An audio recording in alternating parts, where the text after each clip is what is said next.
Greetings, Darklings, from across the interwebs. It is once again I, the Duchess, Precious Ken, here for the Sounds and Shadows podcast. And before we get rolling into our guest and talking, I want to take a moment to kind of acknowledge and give, a shout out. It was released, Christopher Rice put a post up on Twitter and Facebook that his mother, Anne Rice, had passed on at, I believe, the age of 80.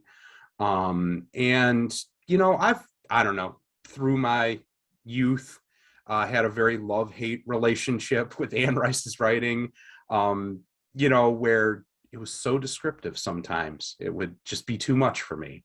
But at the same time, great stories, great characters, and you really can't fail to acknowledge the enormous impact that these books had on goth culture. I mean, especially for, like I said, people who grew up, in their teens in the 90s, it was enormous. And whether it was the movies or the books or what have you, this played a huge part in our aesthetic. And so, rest in peace, Anne Rice. I just thought it was relevant to kind of acknowledge that enormous impact. So best thoughts to her family. All right, on to happier tidings. I have here in the studio with me today, Katy, you are with us today? It's me. I'm here. How are you? I'm good. And you have a brilliant Without shirt. One of our dear friends and contributors. Yeah, I have that same shirt. I wish I would have known. We could have been twinsies. I know. You know, what I like about this shirt is that it's a little bit longer than most shirts. So, yeah. It could be a nightshirt. It's like not quite nightshirt length, but it's something where I don't have to worry about it shrinking and becoming boxy. I don't know if that's like a positive promotion, but this is a quality shirt. And plus the ghost is cute. Oh my gosh, I know, right? Super cute ghost. So in addition to Katy joining us today, we have a guest in the studio, or not in the studio, but just online with us, Kevin of the band Jung Shadow, which is, I don't know, I've seen described before, and I would say kind of a hardcore, I don't know, EDM, industrial. There's a lot of melding parts going on in Jung Shadow. Kevin, welcome. Hey, thanks for having me. For sure. I see here you're shouting out to Peter and Typo Negative, a band a lot of us in the scene do love. And as well, I see the Grateful Dead behind you, a band that a lot of us in the scene don't love as well. But in other scenes, and we can get into all of that. Yeah, we could go heads to head. Maybe I'll tell a story later when we get into it, but once Jerry Garcia actively haunted me. So that's kind of what part of my issue with that is. Okay, we have to revisit that later. I'm so sorry that we have 100%. Let the suspense. Okay, fine. I don't want to start. I want to get started on Kevin first, but we can come back to Grateful Dead later. Writing that down. So, Kevin, why don't you start out telling me a little bit about your history and what led up to the project Jung Shadow? Because it's just you, right? It is just me. I'm doing everything for this. So I'm from Ottawa up in Canada. I've been playing in metal and hardcore bands for years and years since I was a teenager up here. And then in 2018, my last band, Destroy Clocks, sort of fell apart. And after that happened, I really wasn't in a place to start a new band, a new series of relationships. So I sold a bunch of guitars, bought a drum machine, and the plan was just to go full-on Godflesh with it. I had a 7-string guitar, a drum machine. It's like, all right, wrote a bunch of songs that were just pummeling drum rhythms and industrial guitar. And then I was like, all right, well, I'd like something to do a bass line, for it. So bought another little mono synth. And it's like, well, now I need a sequencer to put them all together so I could play guitar while doing it. And one thing led to another, and eventually It is led to a this. winding staircase descending into hell. Like once you start on the electronic road and realize, I don't think we're that far away technology wise, where introverts can finally just assemble a band of janky electronic robots to take out on the road with them that can just play every instrument so they Have can. you seen that exists? I think it's a guy in Vancouver. He has, I think it's called "Killed by Robots" or something, Yeah, and it's Captured by kind of like a robots. captured Guar-esque. by robots. Yeah. Yeah, it's that exact thing where robots with MIDI synths have taken them hostage to write songs for them. I'm looking forward to that, or like a holographic band. I've often joked about the idea of just hiring some hot 20-year-olds to go out on stage pretending they're Amaranth, and like I'm good with it. Yeah, I think there's a lot of options for introverts going forward in music in the future. I can start writing for Dio. I mean, I definitely don't think Dio is going to be doing it right now. So yeah, I think you'd be clear for that. Okay, so yeah, you put together the equipment to do electronic because you didn't want to, like you said. I I mean, was living really far out in the country at the time, yeah, and just there was a lot going on. So yeah, Godflash, Big Black, stuff like that. Really introverted music that I wanted to just be able to make right in my basement. yeah, no, I like it. And so then once you started putting this together, what was kind of the impetus or idea where you were ready to share it, that you felt like you had a concept that was ready to go? I started off pretty quick actually. One of my big, all around musical influences, I would say, would be like Guided by Voices. So I really wanted to take into, they'll Yeah, release an album every 3 days with 30 new songs on them. And it's like there might be 12 bad ones on there, but like the 5 really good ones are really good. So I just kind of yeah. wanted to take an attitude of anything I recorded that I was like, all right, I'm pretty happy with this. Let's go ahead and put it out. And just really taking more of a singles and EPs out approach to it instead of doing full length albums every time, just because it seems to be the way things are going. So right now I've been working on a piece and kind of talking about promotion in 2021, and getting some voices and opinion on that. And I know one, Daniel Graves from the band Aesthetic Perfection, has been a huge proponent of the idea of just what you said, that the future right now is getting out singles and getting them out in a decent turnaround time, and really speaks to the effectiveness of that. I have not taken that advice at all, which is probably why he's a much bigger deal than I. That's what I mean, I did my first recordings as a full length album, and then I just did 2 singles this past year.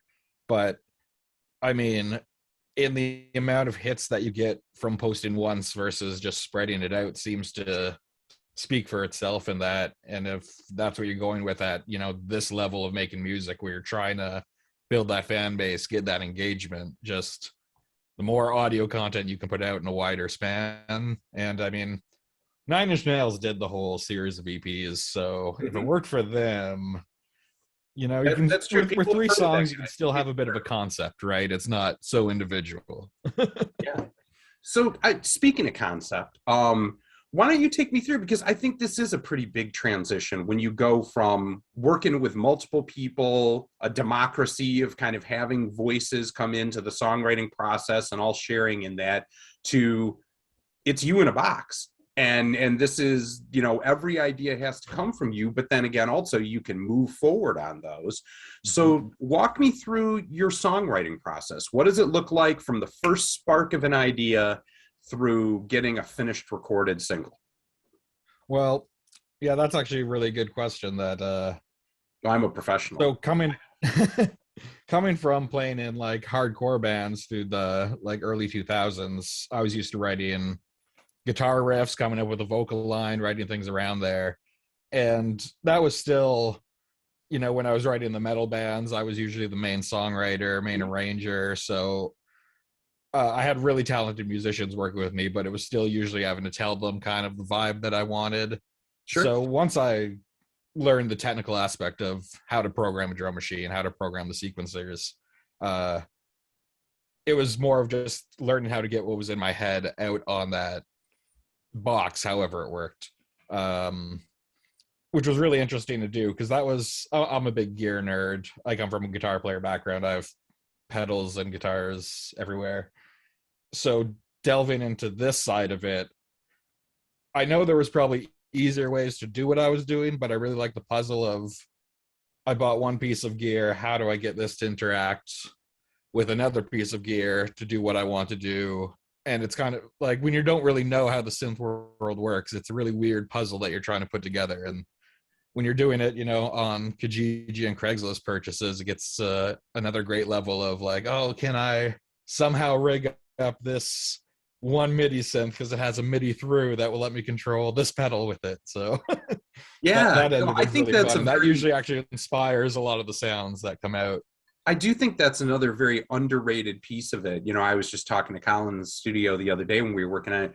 There's a added aspect to us, bedroom studio musicians of what is the sound that's in my head, but also what at this moment can I afford that will do the job in DIY, because it isn't endless. The possibilities somewhat are endless in terms of what's available or what's out there, but that's not necessarily what's available to you in this moment.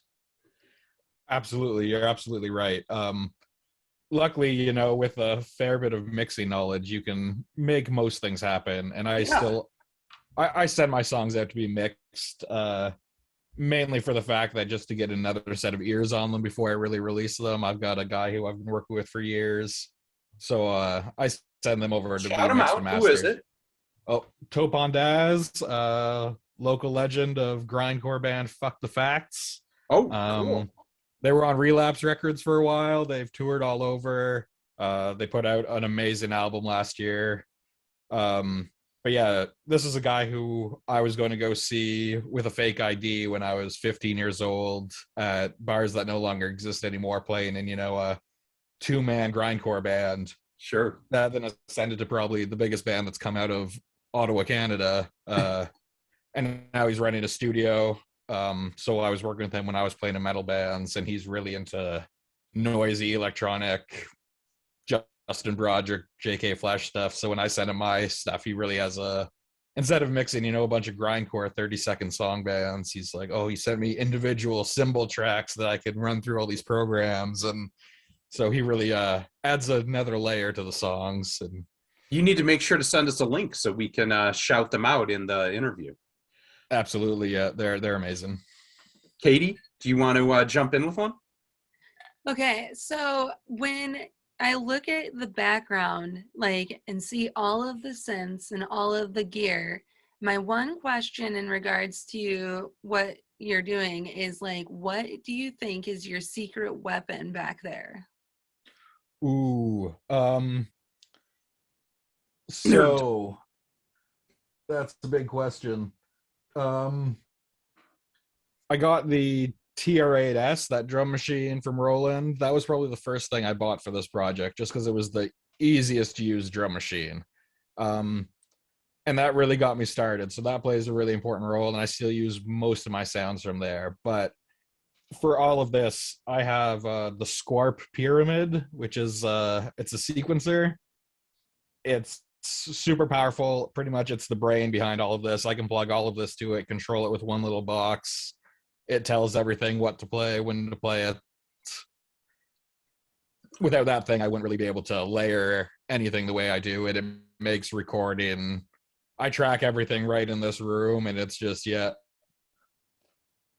tell one box to play the other box into my computer, and I can just record.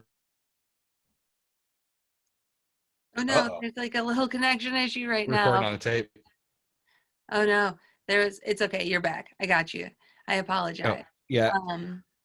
Okay, so I don't mean to move too far away from the music, but I have noticed a few reoccurring themes.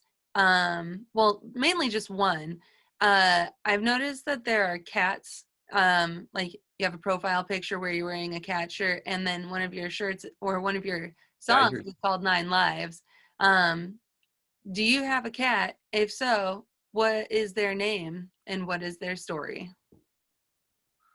So sorry, I cut out. I missed all of that. Oh no. Okay. Can you hear me now? Oh, you're muted. I can Yeah, hear I you. can hear you. I can hear Okay, you. cool. I noticed when I was listening to your music that you have a song called Nine Lives, and you have a recent profile picture where you're wearing a shirt that features a cat. Do you have a cat? And if so, what's their name and what is their story? I do not have a cat. My girlfriend, when I moved in, had 2 cats, which both recently passed away, unfortunately, and they were amazing. The best part about it was their names were Kevin and Wayne, named after the brothers in the Wonder Years. And then also my name being Kevin, there was a special attachment with these cats. Did But that ever yeah, become they were confusing? fantastic.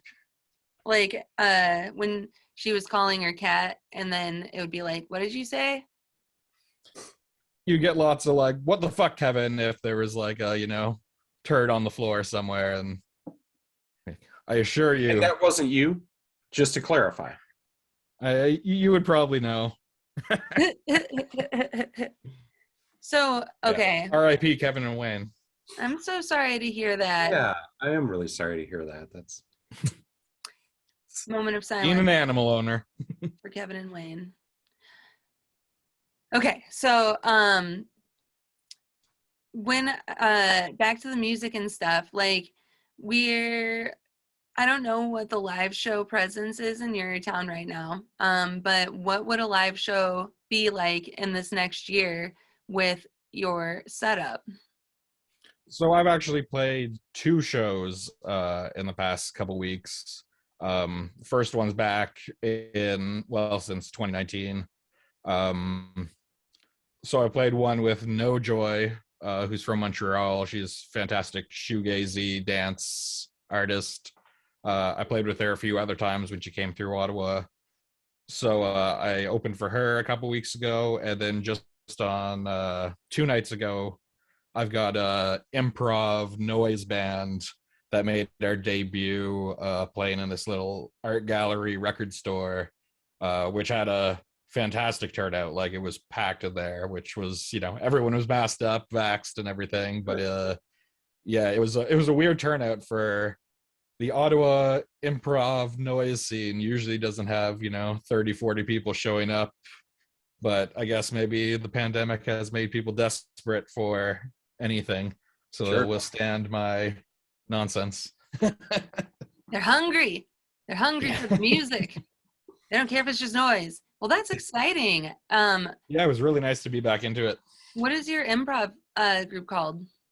That's a band called Grave Warrior with 2 other local noise artists, Cygnus Onyx Flame, and then my buddy Jason, who also goes by Transmit, and he runs a little tape label and that art studio, record shop, art space. So yeah, there was another electronic band called Nude that wanted to do a set, so we said we would set it up in the studio and we would make noise. So we've probably only jammed together 3 times. We've released 2 tapes now, so I'm getting fired up hearing all of this about the scene of Ottawa. Like, I think maybe I've overlooked Ottawa and I need to come check Ottawa out.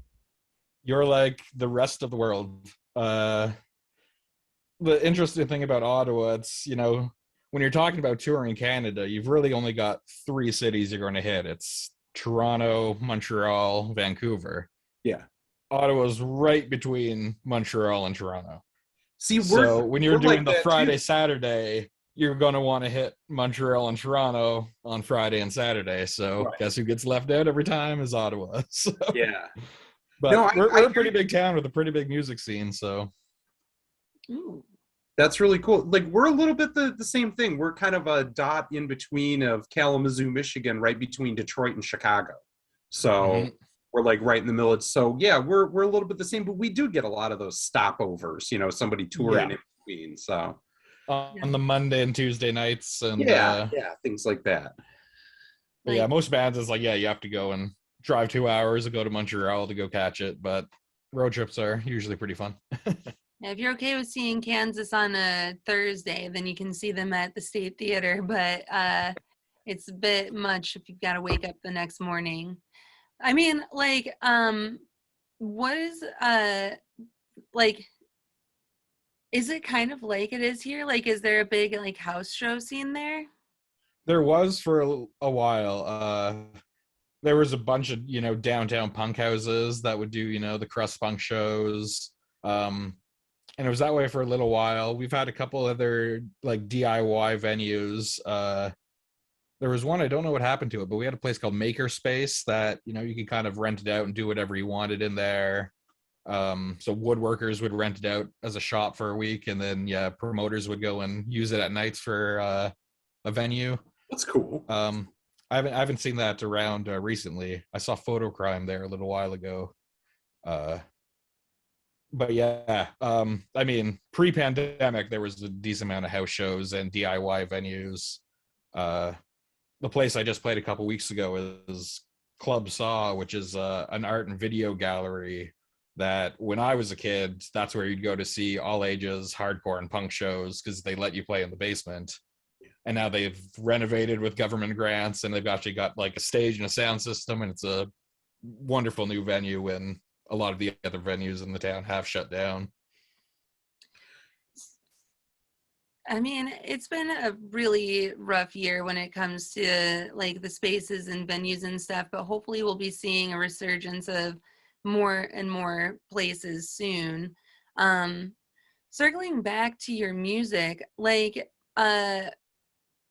when I'm listening to songs like 9 Lives, I feel like there's a lot going into it, like more so than just the instrumentation and stuff. What do you feel is like the thing that you're proudest of conveying through your music? Like there's a lot of emotion there, and I feel like in the songs you can feel that like rise and like emotional like fall and stuff. So in regards to this new EP, what do you feel like you're the most proud of in those types of musical escalations? So the EP, I really have about 9 songs, and I'm doing a series of 3 EPs, and I just sort of group them together a bit more fitting. So this one's a bit more of the harder industrial stuff, but I mean, this one's on the darker side of things, the whole EP.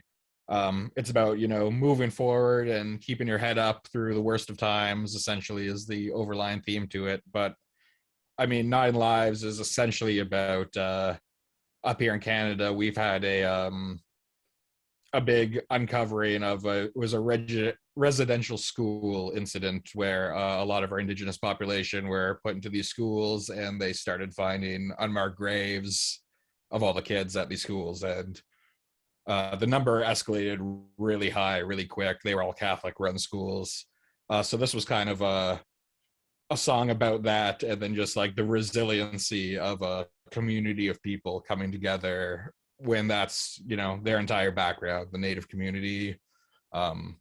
Just tragedy after tragedy, and we're in 2021 and it's still not stopping.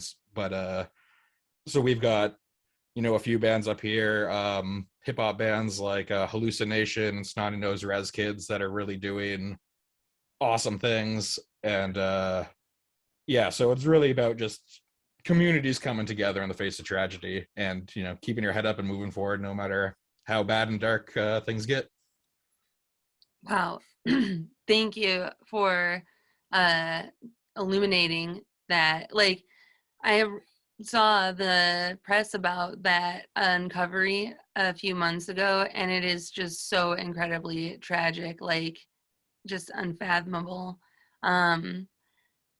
Wow. Yeah, I know there's enough stuff going on in the States, but Canada's got enough of that shit that's happening in our past too. I mean, there's no underabundance of things that we all need to face, look at, be better, move forward from, and just acknowledge. So you said a minute ago though, you mentioned a band that was a Snotty Nosed Res Kids. Were they? I swear that sounds familiar to me because I just watched a television program. Reservation Dogs? Reservation Dog. Were they? Is that the band that was on it? That's they were. No, Terrific. no, Oh no, that was okay. no, I but swear I a heard very one of their similar songs. vibe. Yeah, I thought it was one of their songs that was played on that. It was Maybe. something close to that, if not that Mhm. band name, and it was a indigenous hip hop band. They had a few of them, quite a few on the soundtrack there. I actually thought that show was really well done and kind of had this cool purity and realness to it, while still, you know, being a comedy show and funny, but also having serious dramatic moments. I mean, it was I mean, I can never know how to pronounce his name, but Taika Waititi. Yeah. Yep, was he was producer on involved that, as a and- producer in some way. Yeah. But I mean, if he's going to put his name onto it, it's at least going to get me a little bit interested into it, because I've very much enjoyed. I mean, What We Do in the Shadows is Yeah, that's one of the terrific. greatest show. things ever. And movie, both. Yeah. Oh, both, yeah. We just came full circle back to Anne Rice by referencing vampires again. Yeah. Well, and that- my Typo Negative shirt is an Anne Rice reference, because I mean, without her, you don't have the whole like sexy bisexual vampire of Peter Steele, really. that's true. That's true.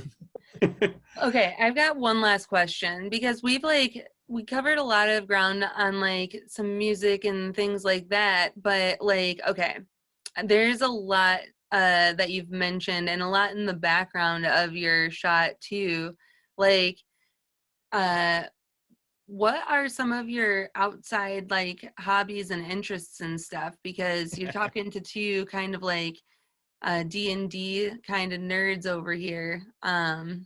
So if you have any I just nerdy thought it was thing, now's a good time to shout it out.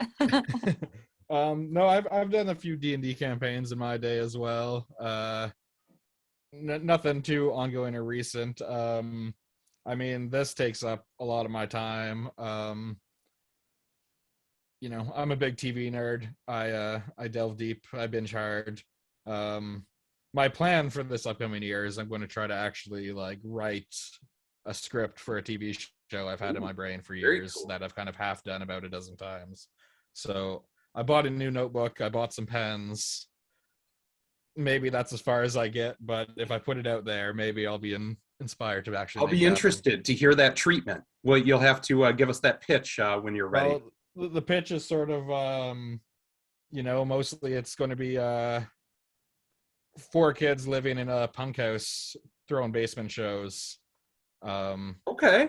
You know, and kind of a single camera, almost Office style, talking to the camera, fake documentary about all the stories that have happened in the punk houses I've been to over the years. 2021, The Young Ones. You're exactly right. That was pretty much the inspiration for it. Yeah.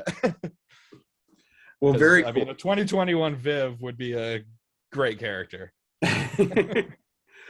So, I mean, I guess I'll open it up to get back around to it now. You know, you have the Typo shirt, you know, a lot of reference to hardcore and punk and electronica.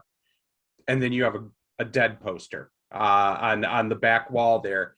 Tell me how this fits in to the inspiration of everything else you have going on.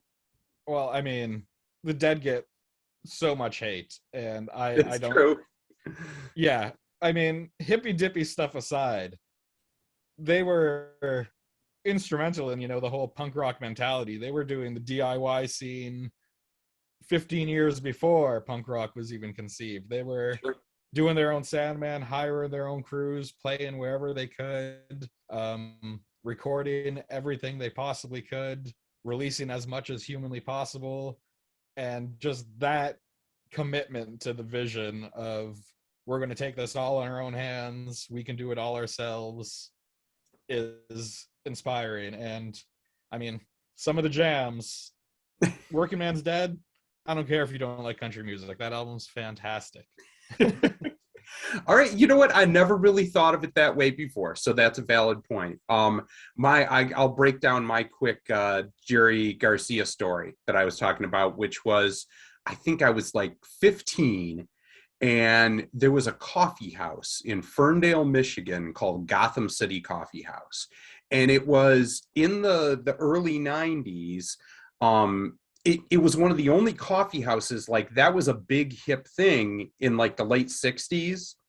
But then during the 70s and 80s, coffee houses just kind of died out. Like that wasn't a thing to do. And then they started coming back big in the 90s. Well, this was one of the only ones that kind of survived through the years and just kept going all the way from the late 60s. And it was kind of run by these old school hippies, and they would have an open mic night. And so when I was like, I would come in to play open mic night there, and I would do David Bowie covers and Lou Reed, and that was kind of my vibe at the time, what I was into, or Nirvana or something.